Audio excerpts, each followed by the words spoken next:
Can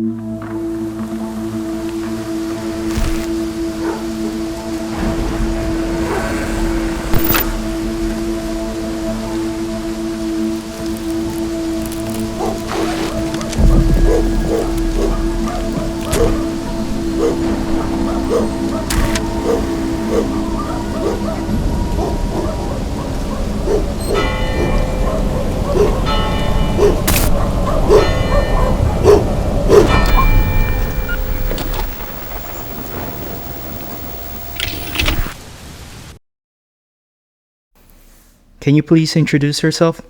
My name is Eric Gonzalez. So Eric, can you please tell us about your childhood? Yeah, so I grew up in a small town called Watsonville, California. It's a small farm town. It was out towards Santa Cruz. The neighborhood I grew up in was gang affiliated. There were gang members in the neighborhood. So just being around that was kind of how I got it started my career. When I was 16 years old, I was stabbed multiple times by someone that lived in my neighborhood. So after I got stabbed, I decided to join football and play football and try to do as much sports as I could to stay out of trouble. So what was your profession? So my profession started, I was a bounty hunter. Before being a bounty hunter, I had another previous job where I worked for juvenile probation part-time, working in juvenile hall, doing extra help work, and then also, besides juvenile probation, working under a program called CalGrip, which I was the gang prevention specialist for the city. And then after leaving bounty hunting, I started working for another Department of Public Safety, which was for a university. I was doing special events and patrol for them, doing like their security and stuff. What does a bounty hunter do? A bounty hunter is someone who, they're now called fugitive recovery agents, because they are people who are on the run from bail, so they're considered bail fugitives. The bounty hunter is an old term that they used to use in the Western days. But what we do, or what we did, or what I did was, you get a case, you gotta get hired for a bail company first, or bail bondsman. And you can't have any felonies here in the state of California. You gotta have a clean record. And you gotta be able to carry a firearm. So, and the reason you carry firearms because you're going into these houses that people are not wanted. They will do whatever it takes to get away, especially the ones who are going to do a long time, and they know they're going to do a long time in jail or prison. They will do whatever it takes to get away. I've seen people hide in attics and closets and do the most craziest things just to get away. Going back to what a bounty hunter does, though, you get a case. When the case is assigned, I worked with the team. So my team was actually under an investigation team. They had a certain name they called themselves. So the investigation team was about 6, 7 other bounty hunters, maybe 8 of us at one time. And then we had a team in LA that was down there. So what the team would do is that you get a case, and then the case has to be a forfeiture. So once the case is like forfeiture status, the person not showing up to court, they've done everything, the bail bonds company has done everything they can to contact them, and they're not answering. The bail bonds company is responsible for the amount of money they bailed out. So if it's a $200,000 case and that person's not caught, well, the bail bonds company is the one that has to pay for it. They have to pay the court that. So they hire the bounty hunters to go after them and look for them and bring them back into custody. But you got to make sure the case is in forfeiture status and the case, the person's warrant is active before you pick them up. That's the way we did things. A co-signer is someone who co-signs a bail. So if you bail out and you have your girlfriend or mom, dad, uncle, put their name down on that bail, they're also responsible. So that anytime they could say, I want this person picked up because I don't want to be responsible for the bail anymore. So that's pretty much bounty hunter does. How was your time in juvenile hall? Working in juvenile hall, it was good. You see a lot of repeat offenders coming in and out of juvenile hall. It's pretty sad that some of the situations some of the kids are in that are locked up there. So just seeing that some of them have to face some serious charges, some of them, going to jail, going to the county jail, or even going to prison after their stay from juvenile hall. You hear the stories. It was pretty rough. Some of them you try to help out, and there's just some that that it's hard to save, that you're not going to get through to them. So that's how it is in juvenile hall. How did you get into bounty hunting? So I got into bounty hunting when I was working under a Calgary grant as a gang prevention specialist. I wanted to do something more. I just didn't know what to do. So I looked something up online. Of course, everyone sees Dog the Bounty Hunter on TV. And so I decided to check it out, and I saw a training, and I ended up having some of the requirements that they already had for the state of California. So I took a class. It was a weekend class, and it's pretty much they train you on what bail and how bail bonds work. And then from there, after I was finished with that, I started researching on how to become a bounty hunter, and I started applying at different bail bonds agencies. And then my application was picked up, and then I interviewed and got in for the second largest bail company in the state of California, working under them as their bounty hunter. What type of training do you need prior to this job?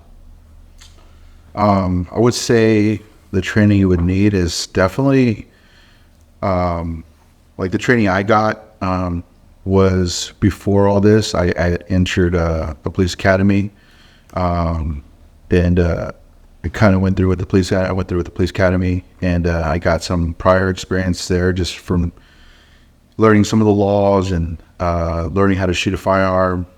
And then I volunteered for a fire department. So I got to learn some stuff from the fire department side when I was volunteering for a fire department.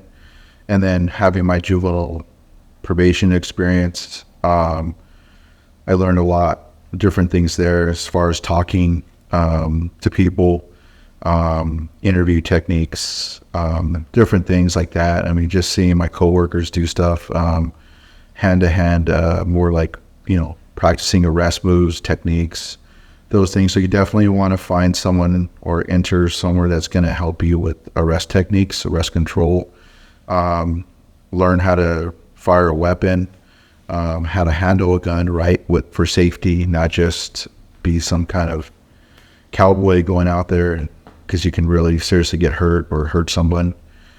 This is not TV. It's not what you think it is on TV. You're not kicking doors in all day. Sometimes you're sitting surveillance. And sometimes you might be relaxed, eating lunch, and then you see a person and you got to go. And that's the way it works. It's nothing like the TV. There's no cameras following you. The only person you have is your partner. So you definitely get training. For me, I had MMA training, I had mixed martial arts training, jiu-jitsu training, a wrestling background. So I still do jiu-jitsu today. That helps a lot with just different things that I've gone through. So definitely taking up a martial art to learn how to defend yourself just in case stuff goes sideways is definitely real.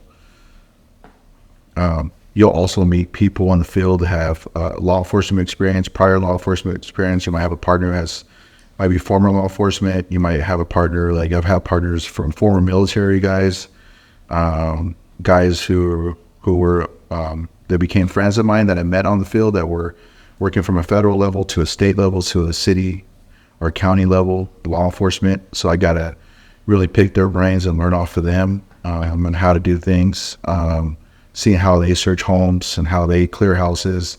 Those things help me out. You want to definitely meet people and be open-minded, and definitely always be willing to learn. The moment you stop trying to learn is the moment that I always tell everybody is that you're shutting yourself down and that you could get hurt. So always be willing to learn, and always be willing to take other people's opinions that you're working with, coworkers, law enforcement, learn from their opinions, ask them questions, ask them how you could do things right, how you can make things better. That's how you learn. So what kind of cases did you have? Some of the cases I had were like anything from like the small misdemeanor cases, from like drug offenses, to like some very serious cases. Even had a murder case someone bailed out on that ended up dropping down to, I believe, like a manslaughter charge. But don't quote me on that. I forget at this time, but I know that his original charge was a murder case. So I've had those type of cases. I've also seen like some human trafficking cases. I've seen cases of rape cases, so robbery cases, assaults. I mean, pretty much anyone that can get bailed out on those cases I've seen them. Can you talk about that murder case? Yeah, so it was a case, a guy was wanted. He had assaulted someone, this person died. So we ended up getting the case, ended up bailing out. I don't want to get too much details into the case, but I know some of his charges were dropped down. So he was out on bail. The case led us to different parts of, from LA to, near the Bay Area, where this person was staying at. So the way we work is that we conduct surveillance in some of these neighborhoods that this person's known to be at. So we end up conducting surveillance in this neighborhood that this person was at. And as soon as we get down there, we drive up, me and my partner, we're driving up, and I seen a guy that resembled him, and it turned out to be my defendant. We call them defendants. Those are the people who are out on bail. So we seen the defendant, the bail skip, and we put ourselves out with the police department. We usually put ourselves out with the police department just because we'll call their dispatch and let them know that we're out here and we're going to, attempt to make an arrest or conduct interviews, because we know we do carry real firearms, we do carry real guns on us, and we are in a plate carrier, which is like the tactical vest, and sometimes we're just dressed in plain clothes. So we put ourselves out just in case something happens. The local PDs or the sheriff's office, wherever's in that, whatever areas that we're at, they know what we're doing, just in case someone calls or something bad happens, they go wrong, they know what they're coming into. So we decided to make contact with the individual, and as I get out to make contact with him, I give him some commands. I end up knowing it was him. I give him some commands. He ends up seeing me, takes off on a footbill. So a footbill is like we're getting to a foot chase. So we're getting to a foot chase down this neighborhood, and it's a gang-affiliated neighborhood. During the foot chase, I end up pulling my hamstring. I dropped on the floor.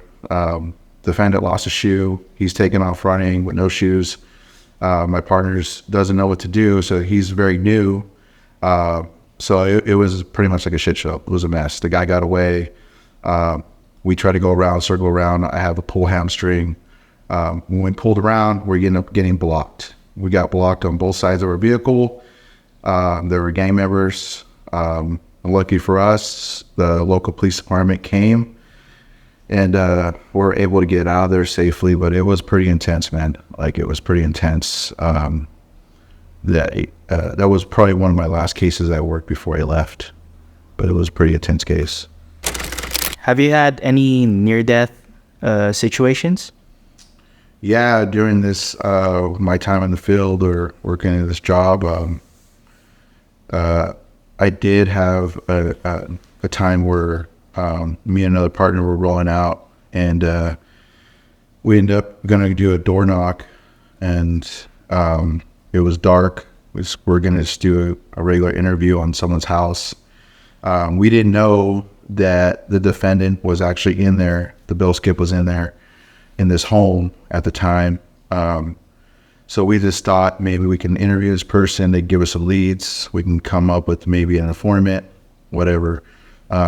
We do have informants that we communicate with, people who agree to give us information on these people that are wanted. So as we're rolling down there, it was really hard to conduct surveillance because it was a little tiny. The house was kind of in a forest area. You can't really sit out there. There's cameras out there. So as we're driving down, decided to turn back around, get out of the car, light turned on us, big light, boom. Next thing you know, gunshots just start ringing out. They already had seen us as we're driving up. They got suspicious of the vehicle. The house was a crack house. They were also making dope in that house.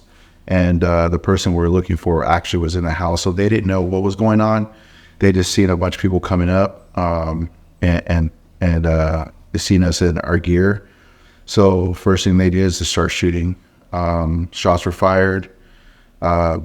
We tried to get out of there as fast as we can. The person I was with thought they were hit.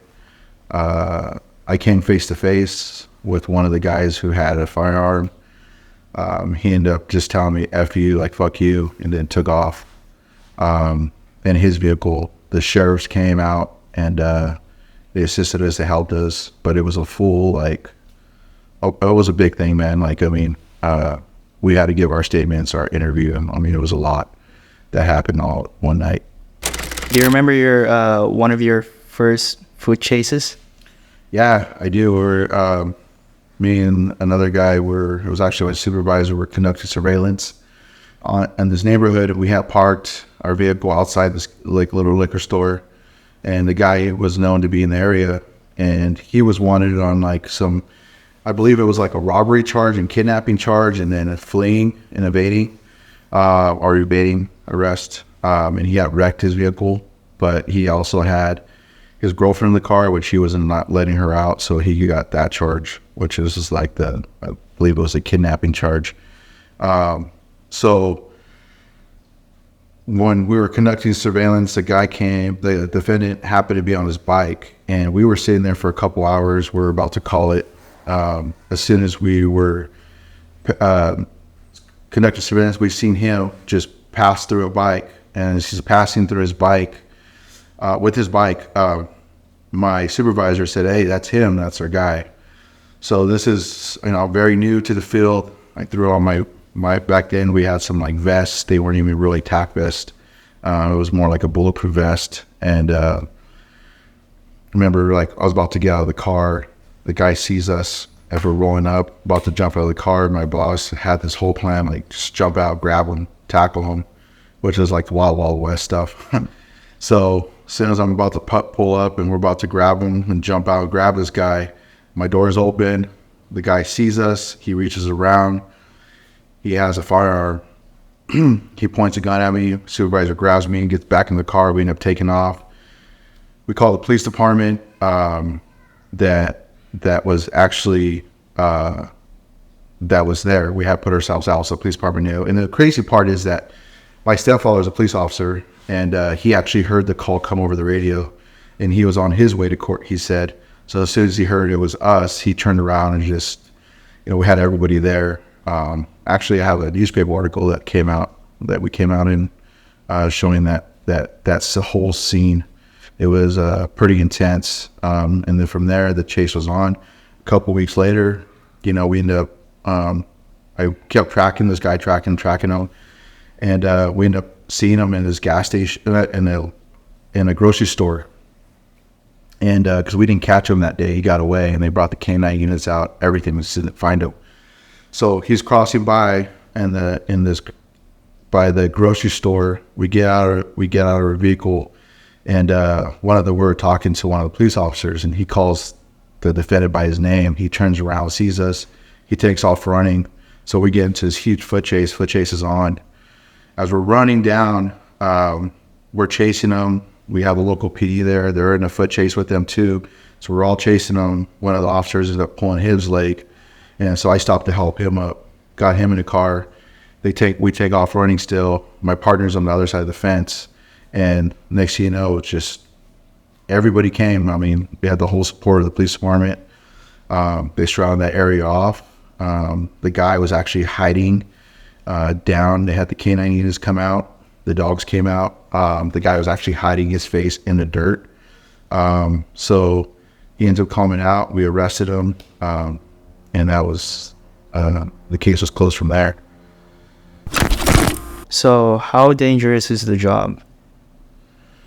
The job is extremely dangerous, man. I mean, it's the point where, like, there's bounty hunters who have been killed out in the field. You just don't hear about it. But if you research, you'll definitely come across articles. A year before I left, there was a bounty hunter who actually died in LA. He was shot while trying to apprehend somebody at a hotel. And that was all over the news. And then there was two other bounty hunters in Arizona that were shot and killed trying to arrest somebody. We're seeing a lot of shit. We were going after a gang member, and he was wanted on some serious charges. And we ended up making contact at his house, and he happened to be in a garage, and it wasn't in his home. That he didn't live in the address that he had given in the front, and he was actually he actually lived there, but it was in the garage. So we ended up getting permission to go through this garage from the owner. And as soon as we go to the garage, we see him coming up. And as he comes up, we called him out. He was at gunpoint because there was a firearm there and a rifle against the wall. So we ended up calling him out. And as we called him out, we hooked him, we arrested him. And as we're taking him outside to the car, he had said there was 2 babies in the bed. So this is 100, like it was 100 degrees outside. There was no AC, no running water in this house. There was garbage along the side of the house where the garage door was at. There was maggots there. You could see all this nastiness, the smell. And as soon as we walk in, there was this bed, and the bed was sitting on top of car oil. And I pull the covers off, and these 2 little hot heads pop out, and these 2 little babies are sitting there, and they're drenched in sweat.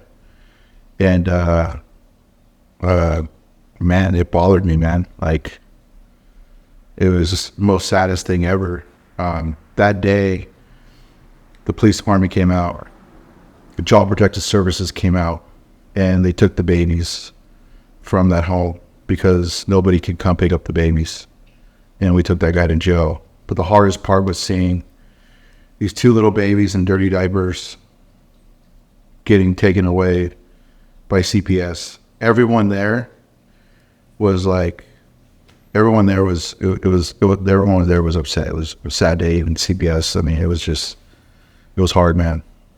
But you'll never forget those little faces when they popped up. Yeah. Can you tell us more about your cases? Yeah, I've done my cases have varied from, all the way from the Bay Area across to California. I've had cases down in LA, past LA, had the cases all the way up north, northern California. I've been all over the place, traveled, stayed in hotels sometimes, just to look for a person that's wanted. And sometimes you come up short. That person's not even in that city. You might take a 3 or 4 or 5 hour drive, 8-hour drive, thinking they're there and not there. We've gone through homes. We've done home searches where a person might be hiding in a closet or an attic. Had ones hiding garbage cans under the house, makeshift walls. I've seen them hide under dressers, cut a hole out behind a dresser. They know that we're coming because they know they're out on bail. They know there's an outstanding warrant for them. They know that the court's looking for them.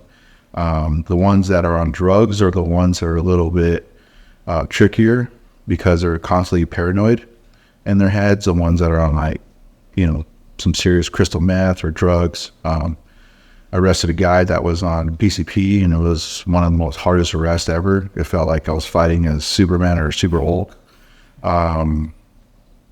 It's just, so we've had all those cases. We've gone through just different areas to look for people. I mean, we've even arrested people at their work, their jobs. Some that work at restaurants, we know they're there. They're just not handling their cases. So it's pretty hard. Have you encountered any human trafficking cases? Yeah, I've seen some human trafficking cases. We've had people that were charged with human trafficking that were actually bringing people in from other. I don't want to go too much detail into it because I don't know if those cases are still ongoing or not. But people bringing other people in from other countries and getting them here to work. Also have had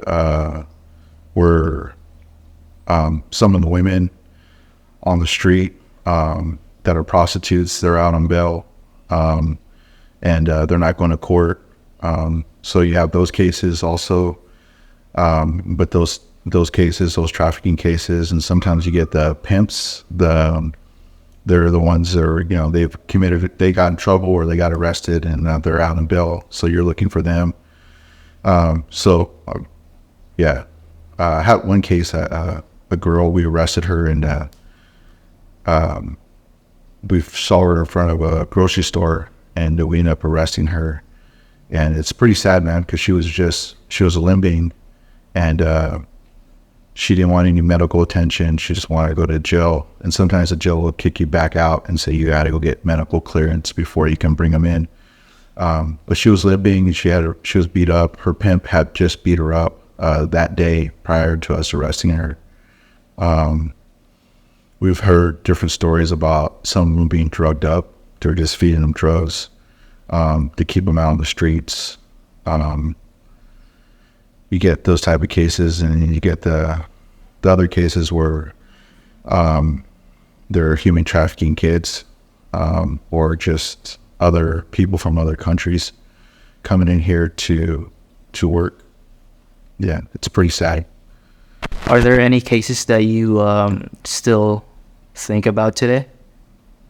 Yeah, I mean, there's a lot of cases that come across my mind. A lot of victims I talk to.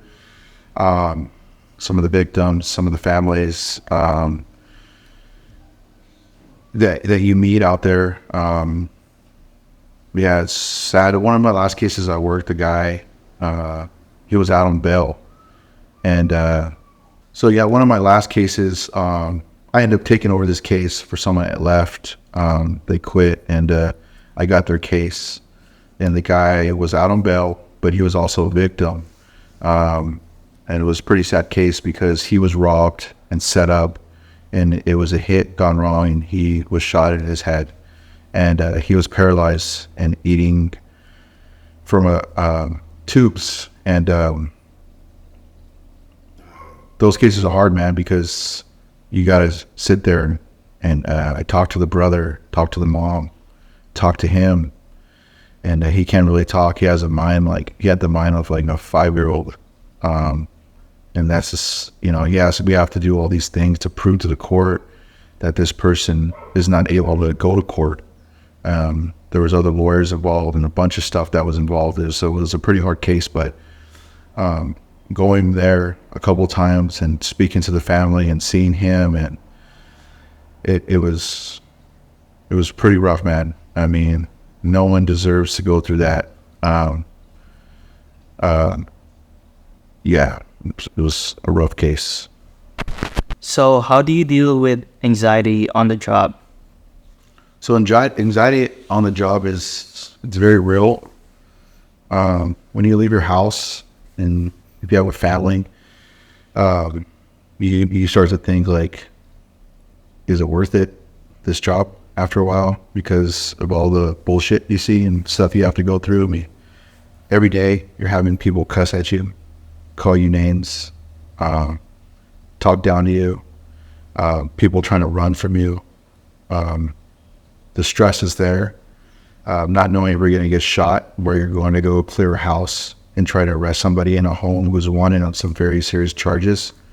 So you got to have this mindset of just like, you get nervous, but then you got to be like, I just got to do this and get over with. So the training comes in of everything you've done, comes into that moment of like, I got to do this safe, especially if you have other guys with you that are going into a home. You got to make sure everyone's safe.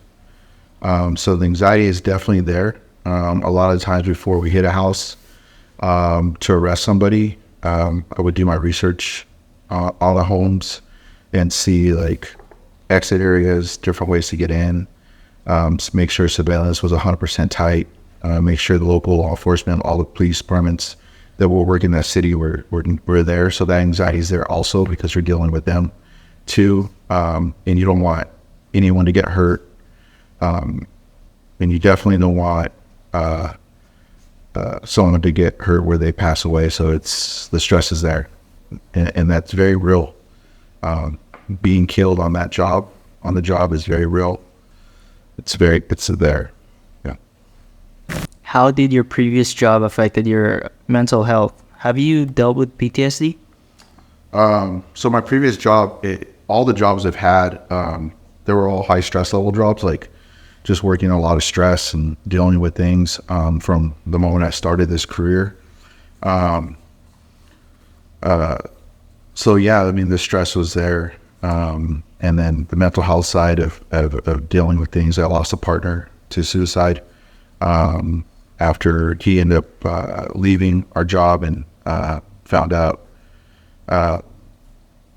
some stuff that he was going through, and he ended up committing suicide. And then I dealt with stuff on my personal level, where I felt like it was time to get out because there's things that just kind of haunt you, or the nightmares are there. So you find out later that it's post-traumatic stress just from the stuff you've seen, or the stuff that you think that didn't bother you, like being shot at.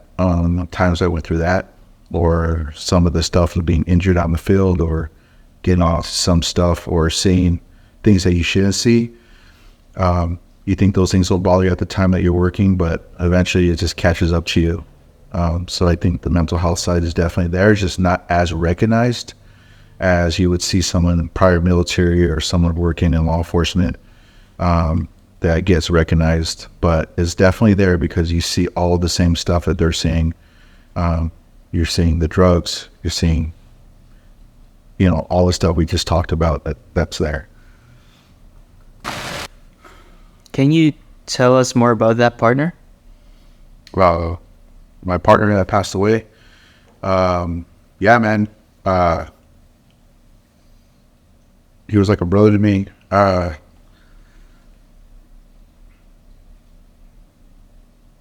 Went through a lot together, man. We were really close. We shared a lot of experiences together.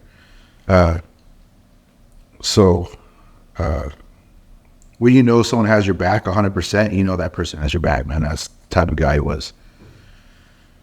He was an angry motherfucker, but he was a guy you can count on.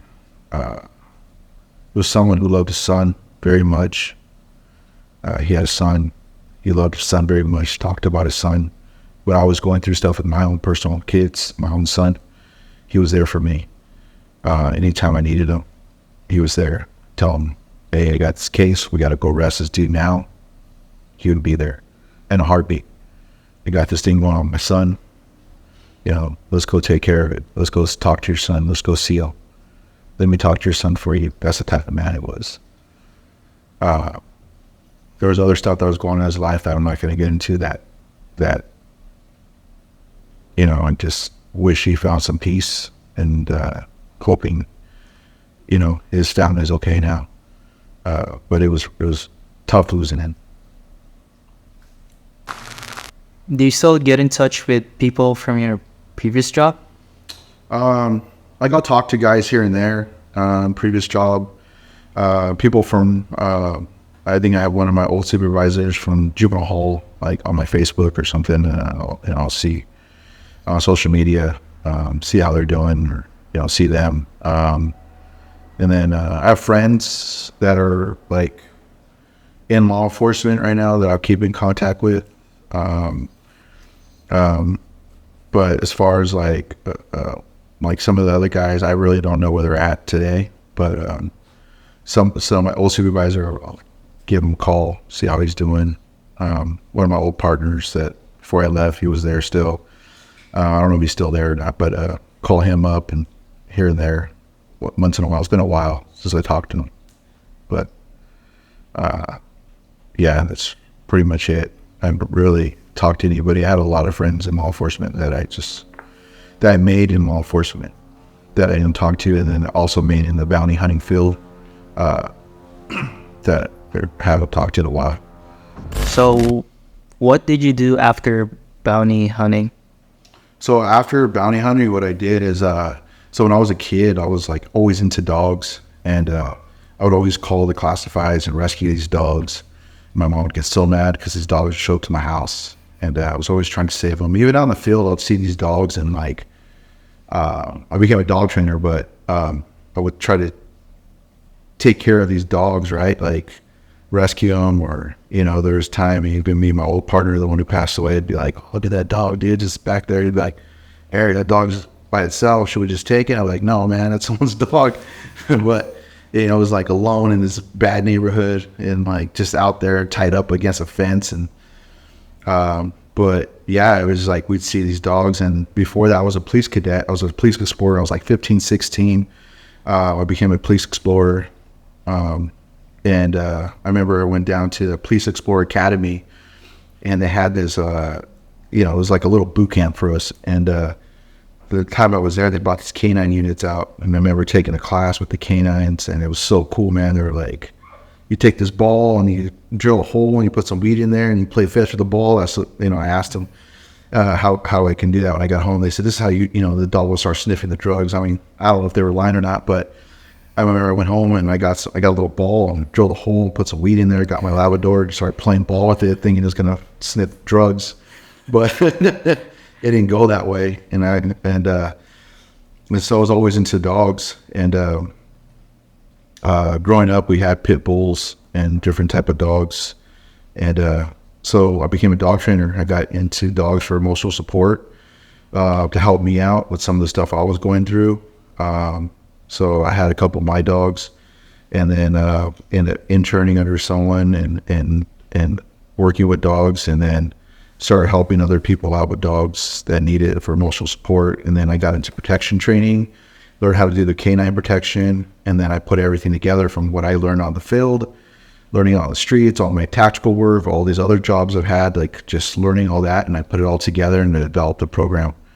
And that's where I'm at today, is teaching that program to people who want protection dogs, or either veterans or law enforcement. We have clients who are lawyers that want protection dogs. We have people who are victims of certain crimes that want protection dogs. But we also do other trainings, like we train regular dogs for homes, train dogs for service work, train dogs for emotional support, that type of service work. Yeah, so that's what we do. We try to help people back now and really sharing our knowledge with them. So I always see you wearing Tactical Inc. Can you tell us more about Tactical Inc.? Yeah, so Tactical Inc. is something I came out with when I was in the field. My partner who passed away, we would talk about retirement. Some of us wanted to go to like code enforcement. We're like, oh, let's go to code enforcement, work there. Maybe it would be chill. And I would always tell them, like, after this craziness, maybe I'll just be a parking enforcement. Give tickets for parking or something for a police department or a city. But one day we got a serious talk about Tactical Inc. and told them I have this idea, man, because I just love artwork. And I like dogs. And so I came up and said, man, I like the tactical stuff. I like all these other shirt companies that are coming out, but I have this idea for the shirt company. And I told him it's going to be Tactical Inc. And he goes, Inc. Like INC? Like Tactical INC? He's like, that's cool. And I go, no, Tactical INK. He was like, what? Like tattoos? And I was like, yeah, man, like Tactical Inc., like tattoos. And he was like, really? I was like, yeah, man, like all these other jobs that we've had, like, they require you. I remember when I worked in juvenile probation, I had to wear these covers under my uniform, and then when I worked for the university, I had long sleeves, and any type of other jobs I've had. When I was doing the gang prevention, I had to wear like long sleeves, sometimes a tie, a suit.